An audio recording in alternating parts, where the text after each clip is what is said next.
नमस्कार मित्रमैत्रिणींनो, मराठी सुगरण रेसिपीमध्ये तुम्हा सर्वांचे खूप खूप मनापासून स्वागत आहे। आज आपण दिवाळी करता 3 वेगळ्या टेस्टच्या झटपट खुसखुशीत शेव बनवणार आहोत। तर पहा आपली शेव किती खुसखुशीत झाली। बनवायला पण खूप सोपे आहे। तर सुरुवातीला आपण खारी शेव बनवूया।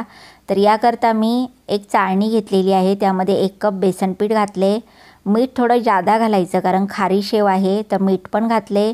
1 छोटा चमचा हळद आणि या वाटीमध्ये मी भरपूर ओवा मिक्सरला बारीक करून त्याची पावडर बनवली। तर साधारणतः 1.25 छोटा चमचा मी ओवा पावडर घातली।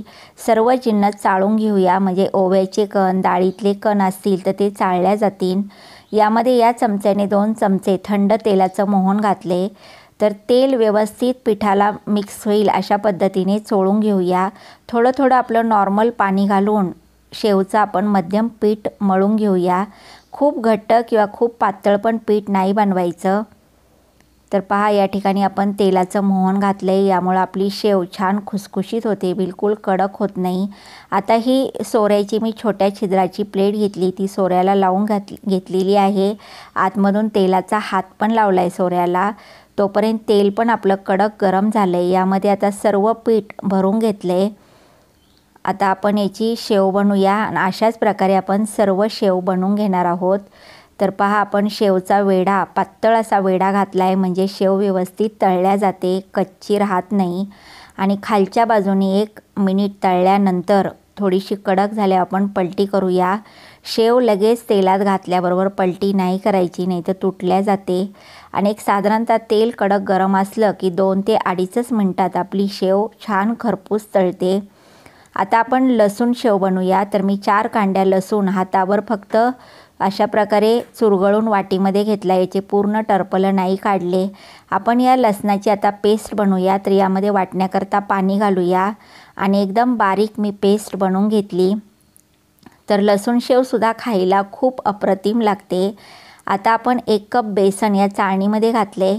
त्यानंतर आपण ओव्याची पावडर घालूया 1.25 छोटा चमचा आणि 1 छोटा चमचा हळद पावडर, 2 छोटे चमचे लाल मिरची पावडर घालूया। त्यानंतर चवीनुसार मीठ घालूया आणि 2-3 चिमूट हिंग घालूया। आता सर्व जिन्नस आपण चाळून घेऊया, म्हणजे यामध्ये काही जाडसर कण असतील तर ते निघल्या जातील आणि शेव बनवताना सोऱ्याच्या प्लेटमध्ये अडकणार नाही। 2 चमचे तेलाचं मोहन घातले आणि ही लसणाची जी पेस्ट बनवली हिला आपण चाळणीनं चाळून घेऊया। तर वरती जो लसणाचा चोथा आहे तो नाही घ्यायचा आपल्याला। आणि लसूण थोडा ही शेव बनवताना जादा घालायचा, म्हणजे छान चव येते आपल्या लसूण शेवला। तर हा चोथा आपण घेणार नाही आहे यामध्ये।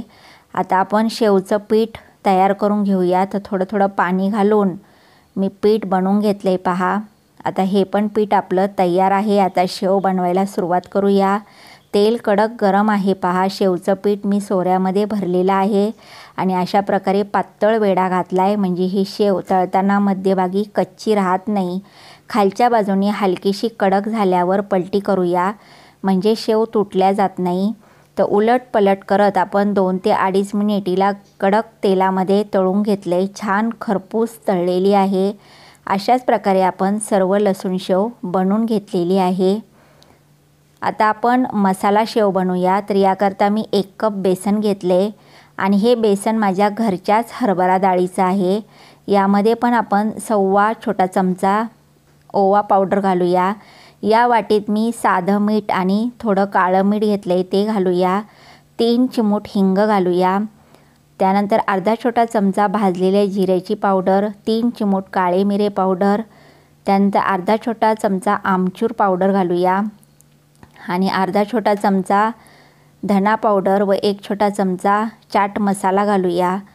अर्धा छोटा चमचा हळद, 2 छोटे चमचे लाल मिरची पावडर घालूया। हवं तर तुम्ही 1 छोटा चमचा गरम मसाला पण यामध्ये घालू शकता। आता याला चाळून घेतल्यावर 2 चमचे तेलाचं मोहन घातले। तर शेव बनवताना तुम्ही तेलाचं मोहन अवश्य घाला, पण जास्त पण तेल घालू नका। तेलामुळं आपली शेव छान मऊसूत खुसखुशीत बनते। आता थोडं थोडं पाणी घालून पीठ मळून घेतले। आता तेल कडक गरम आहे। तर पहा अशा प्रकारे आपण शेव तेलामध्ये घालून घेतलेली आहे। आता 1 मिनिटानंतर हलकीशी कडक झाल्यावर आपण हिला पलटी करतोय आणि जसजशी शेव तळल्या जाते तसतसे तेलाचे बुडबुडे कमी होतात, शेवचा रंग बदलतो. यावरून ओळखायचं की आपली शेव छान तळलेली आहे. तर पहा आपली मसाला शेव पण अशा प्रकारे आपण तळून घेतलेली आहे. तर तुम्ही येणाऱ्या दिवाळीला अशा 3 फ्लेवरच्या शेव बनवून खाऊ शकता, खूप अप्रतिम लागतात. तर पहा आपली खारी शेव किती सुंदर दिसत आहे. 1 कप बेसनमध्ये आपली इतकी खुसखुशीत शेव तयार झालेली आहे. आता आपली ही दुसरी लसूण शेव पहा, ही पण किती खुसखुशीत झालेली आहे. आणखीन एकदा मी तुम्हाला तोडून दाखवते. तर ही शेव थंड झाल्यावर तुम्ही एअरटाईट डब्यात भरून ठेवा, अगदी महिनाभर अशीच्या अशी खुसखुशीत राहते. आता ही मसाला शेव पहा, ही पण किती खुसखुशीत झालेली आहे. तर तुम्हाला ही रेसिपी आवडली असेल तर रेसिपीला लाईक नक्की करा, खूप खूप शेअर पण करा आणि आपले चॅनेल मराठी सुगरणला प्लीज सबस्क्राईब करा, बेल आयकॉन क्लिक करा. धन्यवाद.